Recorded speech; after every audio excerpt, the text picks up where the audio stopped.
I am your host, Keith Andrew. Along here with my friend Bill Bruce Heinsius. And I just want to say thank you for taking the time for being on my talk show. You're welcome. But it's Bruce Heinsius. There you go. Now, before we get started, I just want to say it's the same thing like last time, when you can ask me anything you want, and it's just a normal conversation.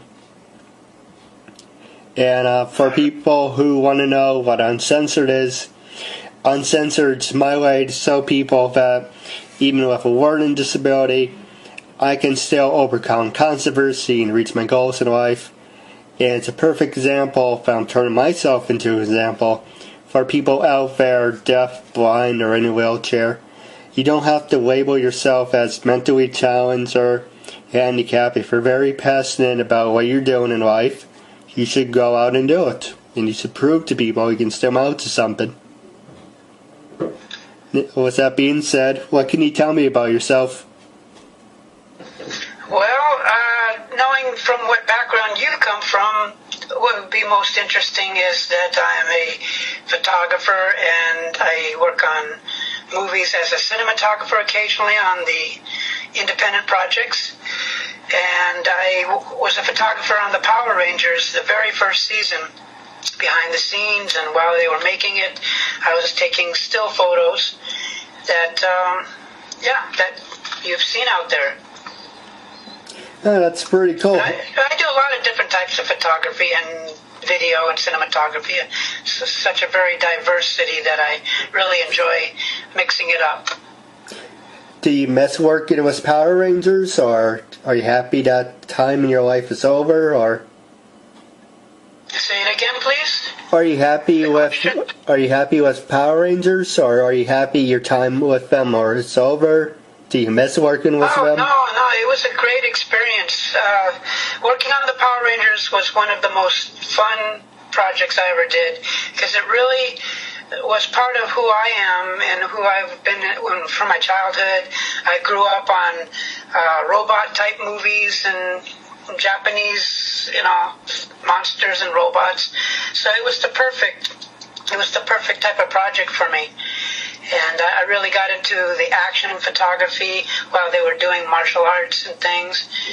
And it was a great group of people, both behind the camera and in front of the camera. A lot of fun. It's funny. I was watching behind the scenes Power Rangers. I didn't see you behind the scenes. So were you ever on camera, or did you just didn't want to be on camera? I was never on camera, and as far as the show, some behind-the-scenes videos I may have turned up on, and I even made my own behind-the-scenes video of the Power Rangers where you could hear my voice talking to people and they're responding to me. But no, I didn't even get credit on the TV show, because I think it's pretty rare that on TV shows still photographers get credit. And photos that got printed into magazines and stuff, I never got credited for that either. But on Facebook and internet, whatever, I post Power Ranger pictures here and there with my credit. All right. Now, for people who want to know, are you I know off the air we were talking about this, but for people who are now watching it, are you still good friends with anyone from the cast, or do you have any bad history with anyone? Yes. Well, when Twee Trang was around, the Yellow Ranger, she and I were good friends even after I was finished doing the show, and she continued. We still stayed in contact, and I helped her out on things like if she needed some video done of herself, and she invited me to be on the set of The Crow Part 2. They had some last-minute shots to get before the movie came out, and she invited me to take photos of her while she was doing that. Walter Jones, he also, about 3 or 4 years ago, I got reconnected with him. I always got along really well with him on the set. But yeah, I saw him at a convention. It's an Anime Expo, and as soon as I showed him my book, boom, he remembered me, because it was like 16, 17 years ago from that time. So I didn't expect him to necessarily remember me, but as soon as I flashed the photos from my portfolio, he goes, "Oh yeah, you're the photographer." And let's see if anybody else. Well, Audrey Dubois, who was the original Power Ranger, Yellow Ranger from the pilot, I met her at the Power Ranger, it was called the Morphicon Power Ranger Convention about 3-4 years ago. And recently we did some photos together for her promotion. Anybody else? I just recently got in contact with Jason David Frank on the phone. We're trying to work it out that I can get him some photos that he can use for his promotion, because I still have images from 20 years ago. And I've been on the phone with Austin St. John, with the original Red Ranger. And yeah, so I'm in contact with them. David Yost, I got together with at Starbucks, and I gave him a bunch of photos that he can use now. Amy Jo, I have not been in contact with, but perhaps I'll see her at the next Morphicon. All right, what about anyone that you didn't have a good history with? No, it is uncensored. You can say whatever you want, but was there anyone that you... Well, I like saying good stuff more than, the bad stuff, but there's not a lot of bad stuff, really. I just felt that on the set, people had a very good sense of humor. It was a fun show, and we all seemed to get along pretty well. I got along especially with Thuy Trang for some reason, and since we became friends after the show, and I did a photo shoot at my house with her one time. We did just stuff that we both wanted to do, kind of high fashion stuff where she was wearing like Egyptian kind of looking costume, and I had a hair and makeup artist and a wardrobe person, so we really made it into a big production. Austin St. John, I don't know if you'll remember this, but on the set one time, he and I were just playing around, wrestling, doing some moves in between takes. And I know he could totally, mop the floor with me, but anyway, I was doing some fun stuff with him, and he did this kick that was like about this far from my nose, and that was pretty amazing. But while we were wrestling, we got interrupted by the second assistant director, and we never really got to finish our little, fun little wrestling match. So I might say, hey, we got some unfinished business to do. We'll see. Jason David Frank, I visited the set like a year or so after I was off the project, and I had a video camera, and it was kind of like an old video camera, and he said, "Oh, do you want to sell that? I'm looking to buy one." And I go, "Well, why don't you just buy one new?" And even though he's been on the show, he goes, "Oh, gotta save money, just gotta save." That's true. So he's always been a very practical guy. David Yost, when we got together at Starbucks, he's a very, very friendly guy, and he's got this mission about gay freedom and all that, gay rights, and I gave him a lot of support on that, saying I think it's really cool what you're doing to try to set a good example and speak out. I'd like to see Amy Jo and see, just say hello and recently, we'll see if we can maintain our friendship that we had on the set. Recently she came out of retirement and she was going to Comic-Con, so maybe you will get to see her again. Yeah, I heard that she is getting more involved in showing up for the fans. Yeah, that's really cool. What about, let's say, some of the villains, so like Barbara Goodson, Robert or Ron Reisman, did you ever get the chance to hang out with them or get the chance to know them? I didn't really hang out with Barbara, but yeah, she did the voice of Rita, correct? Yes. Is that good? Yeah. And she's been at some of the conventions that I've been at, so I've, said hello to her and stuff, but no, outside of that, no. The guy who does the voice for, what's the second villain? What's the second villain with the red and black, silver? Oh, come on, Van. Lord Zed. Huh? Oh, Zed. Lord Zed, yes, thank you. The guy who did the voice for Lord Zed is at a lot of the conventions. I don't remember his name, unfortunately. I wasn't on the show during that time anyway, but, yeah. Well, he was also known as Fenster. What was that? He's also known as Fenster, too.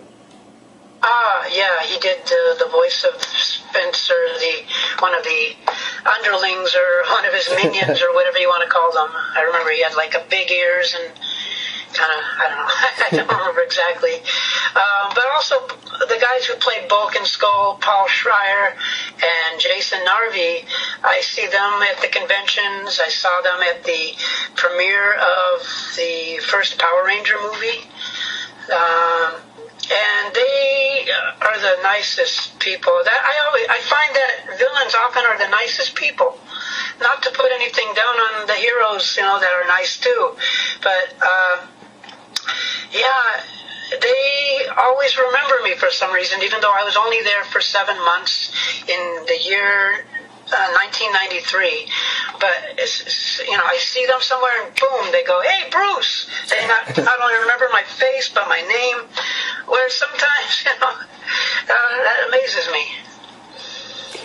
There's a couple people there's a couple things I like to run past you. For the longest time, I was debating about writing a book about training, and I was kind of hoping to get your opinion on it. Do you think it's a good idea? Do you think just leave it alone?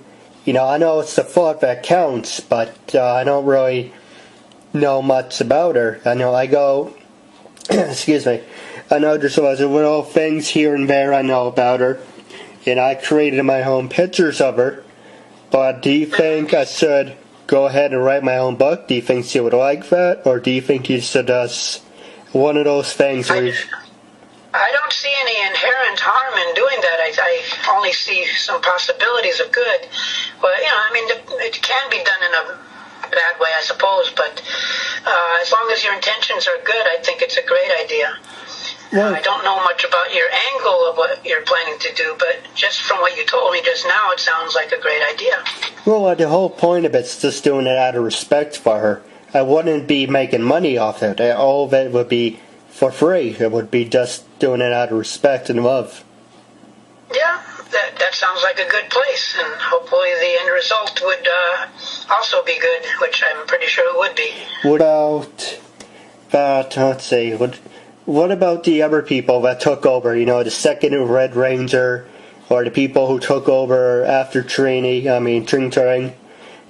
you talk to them, or do you really don't? Even though I've never really worked with them on the set, let's see, what's his name? You put me on the spot. I'm so bad with names.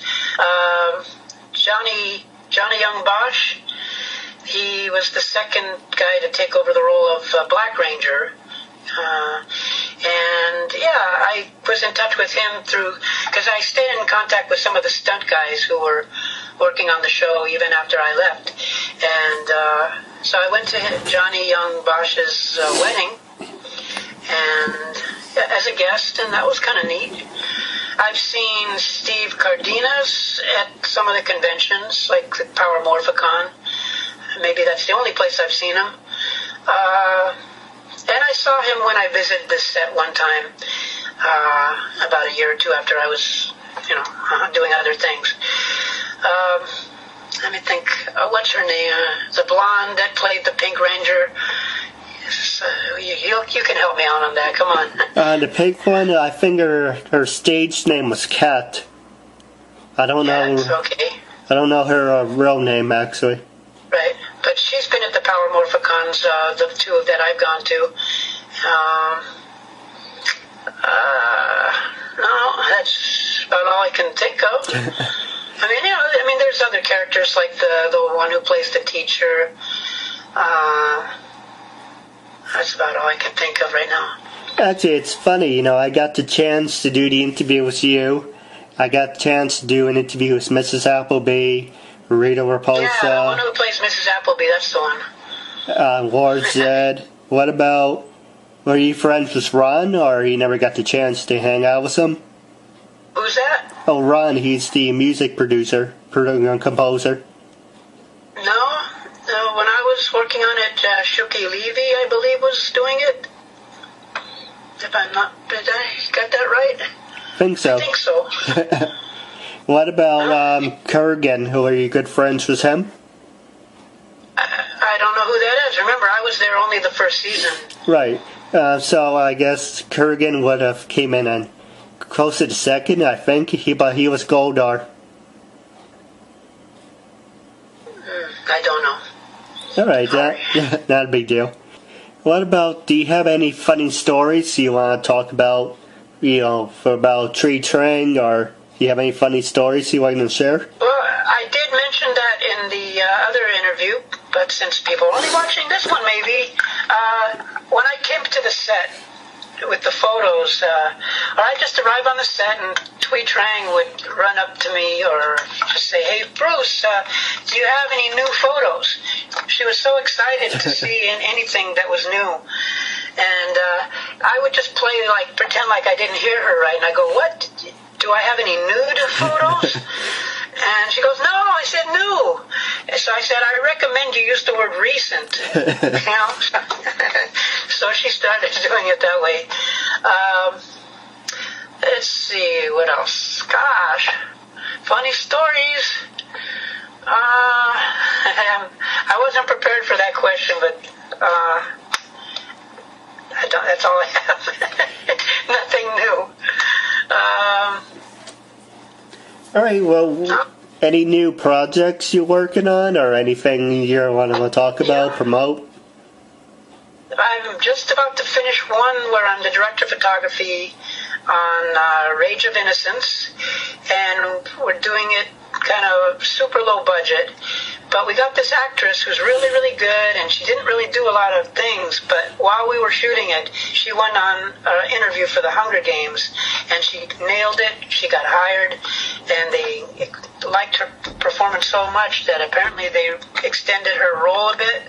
So she's got 5 seconds in the Hunger Games 2. She's going to have a much more substantial role in Hunger Games 3 and 4. And her name is Steph Dawson. It's S-T-E-F Dawson. And look her up. She's really very talented, and I think she's going to go places. We've got a project possibly in Cambodia that's going to be an action movie where it's got martial arts, and again, I'll be the director of photography on that one. I'm pretty excited to go to Cambodia. I've never been there. And I'm also doing romance novel covers for this one male model. It's called Romance Novel Covers, or RNC. So I take pictures of him with pretty girls, and he puts them on a stock photo website for people to buy the images, and it's very, very affordable to have already excellently done photos of people in romantic situations. And I'm going to be going to a convention in Vegas in July at the Golden Nugget. With the guy who's putting it on, the model, his name is Jimmy Thomas. He not only has his own stock photo website, but he has his own convention that he's running that I just mentioned, and I'll be there supporting that. And he's on over 6,000 covers now, more than I think any human being in the world ever. So I'm working with some really world record breaking guy. Right. Yeah, it's a lot of fun. I don't know if I also like doing action photos. I promised you I'd make this a visual presentation instead of talking head. So I have my portfolio here, so you can see pictures that I do, action shots. So that's a girl from Cirque du Soleil. and she just jumps, and then I photograph and put her in front of a sky background. Then I got all these other ones where we got a motorcycle on one wheel. Her hand is on.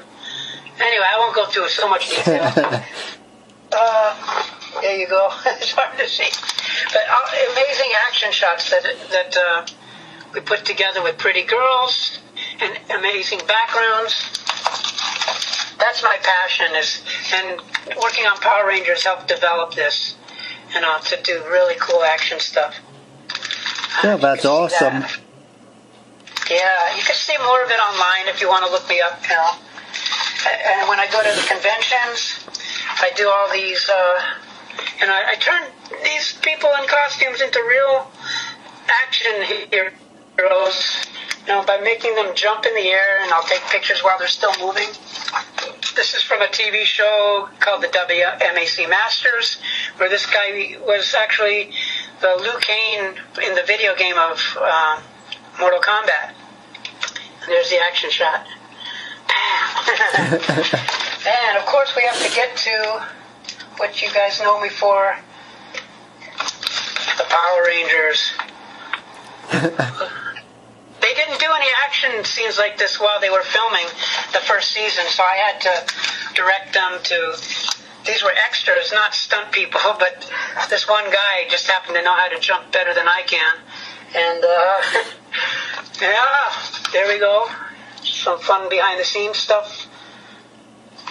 And, let's see. There we go, Walter Jones. I did his headshot on the film set. Power Rangers, and that was the very first movie poster for the Power Rangers that I wouldn't put it in my book if I didn't do it.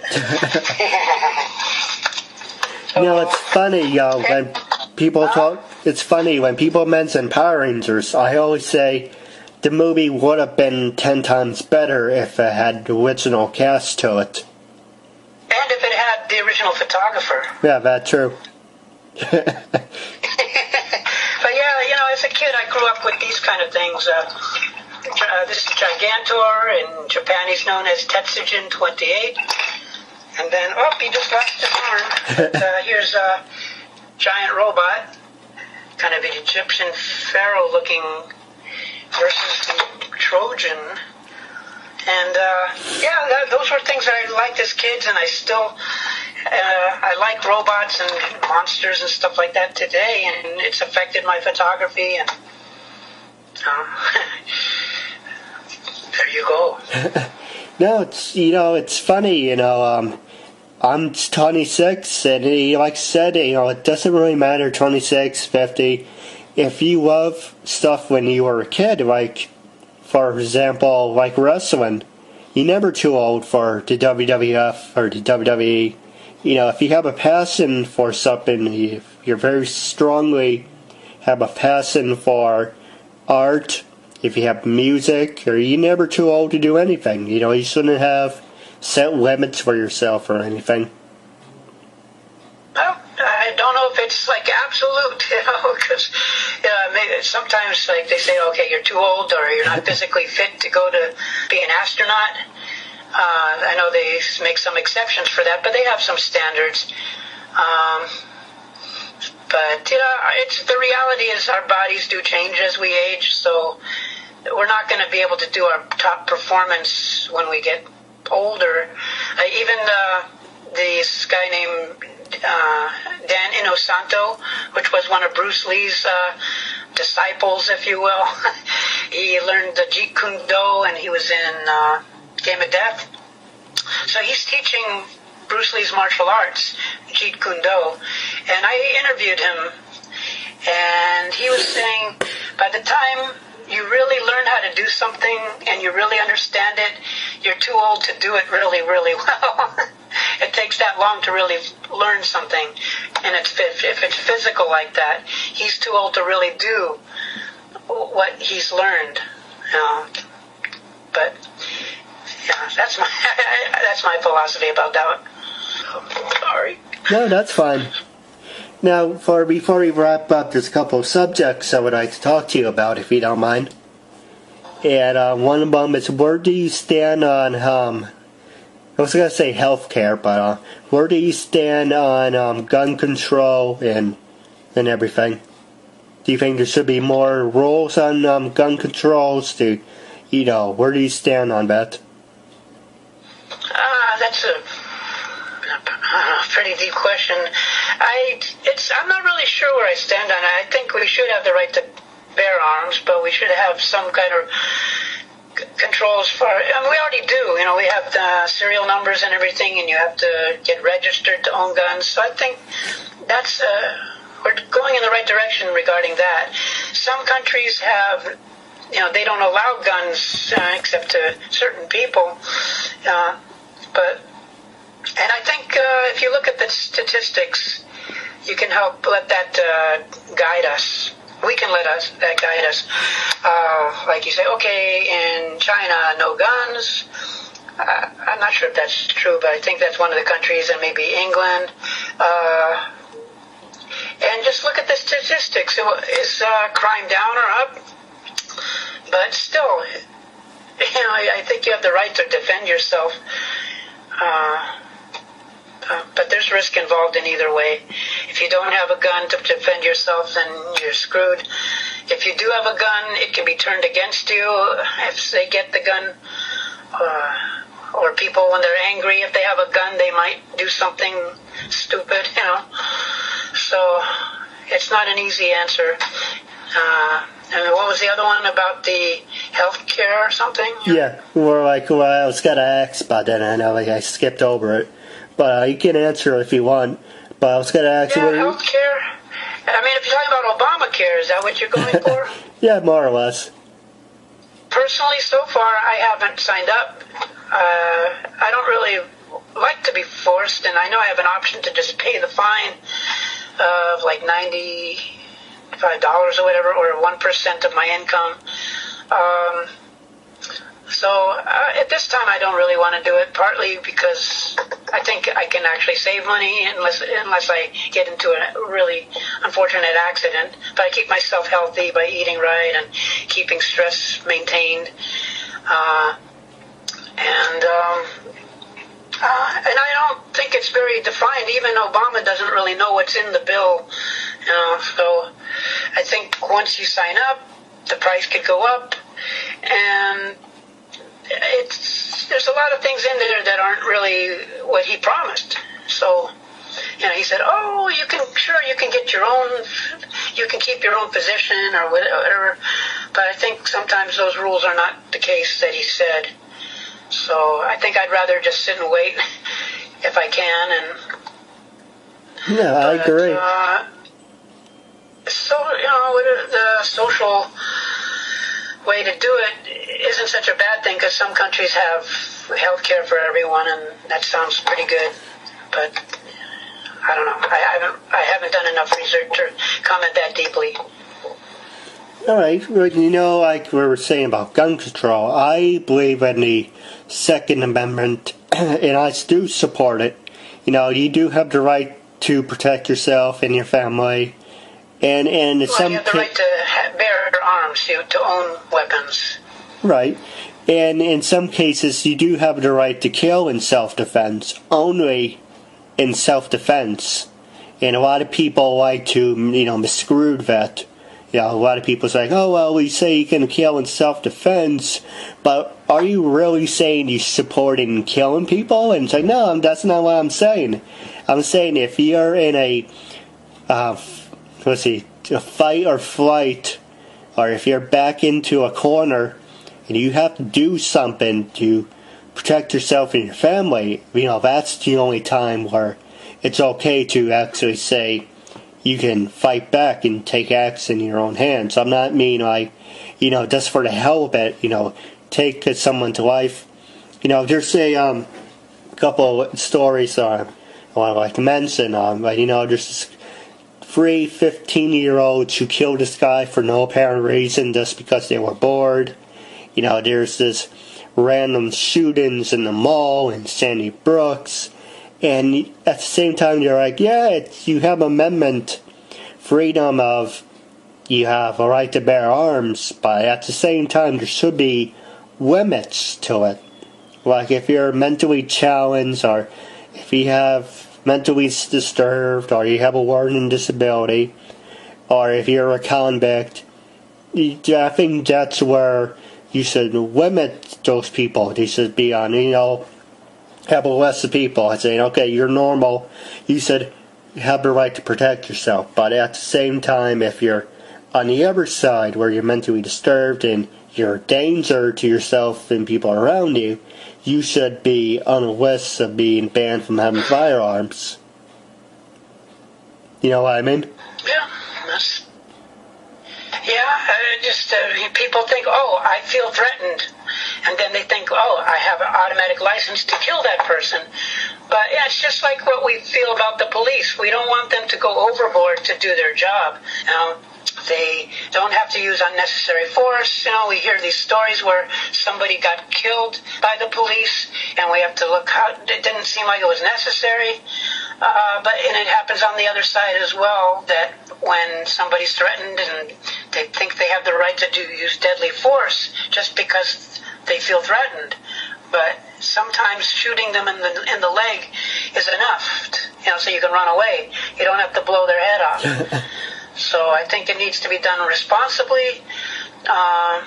It's hard to determine sometimes, depending on how much evidence, what the situation was and whether it warranted deadly force. So it's not really a easy thing to decide on. A lot of the other big thing people get a lot controversial about, it's like, a lot of people say African Americans, but this can happen to anyone. And they say, oh, what about if you are wearing a hoodie or you have your hands in your pocket and you're facing off as a police officer? Right. It makes common sense. If you have your hand in your pocket, it looks like you're concealing a weapon. Do you think, how would you approach it if you were a cop? Would you wait for that person to pull their hand out and see if they actually have a firearm? Or would you... Yeah, or would I? To say what I would do now wouldn't be very honest, because I don't know what I do now until I'm in that situation. Because I've been in situations where a decision had to be made under stress or something scary. And until you're in that situation on that particular time, you don't really know. Because one time I might rise to the occasion and throw myself on the hand grenade or whatever, be brave. Another time I might shut down and get scared and freeze up. But if I was a cop, I think I would try to make sure I was standing behind something that would protect me, and I would, speak out and say, hey, take your hands out of your pocket, put your hands up, so I don't fear that you might have a weapon. And I don't know, but then I think it's wise for anybody that's dealing with the police to try to make them feel comfortable. It's a very smart idea. Like when I get pulled over while I'm driving, I put my hands on the steering wheel so they can clearly see where my hands are, because I want them to feel safe, and I want them to know that I want them to feel safe, and hopefully go easier on me so they don't necessarily write me a ticket if they appreciate that. But yeah, I think it's kind of foolish to keep your hands in your pockets when the cops are talking to you in that kind of situation. And there was that movie, was it Traffic, I think, where they profiled people, and they based people on, he's a Mexican with a wife beater and tattoos, so he must be a gang member that's like dangerous.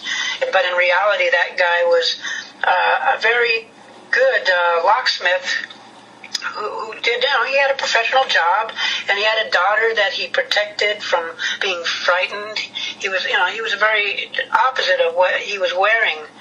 So in one way, they're trying to say, don't judge a book by its cover. But at the other side, the person who's wearing that kind of clothing, they have a right to do that, but it comes along with risk. They need to take responsibility for it, knowing that our society could interpret that as that they are a gangster or something. So, there's both sides. No, I agree with you. Now, wrapping up the talk show, do you have anything you want to say? Is there any projects you want to promote, or just anything you want to say? I'm running for president. No. I think I covered that for the most part, that what comes to my head. When Rage of Innocence comes out, I think we're going to be releasing it around the end of this year, just after Hunger Games 3 comes out, so we can help promote it through the actress. Other than that,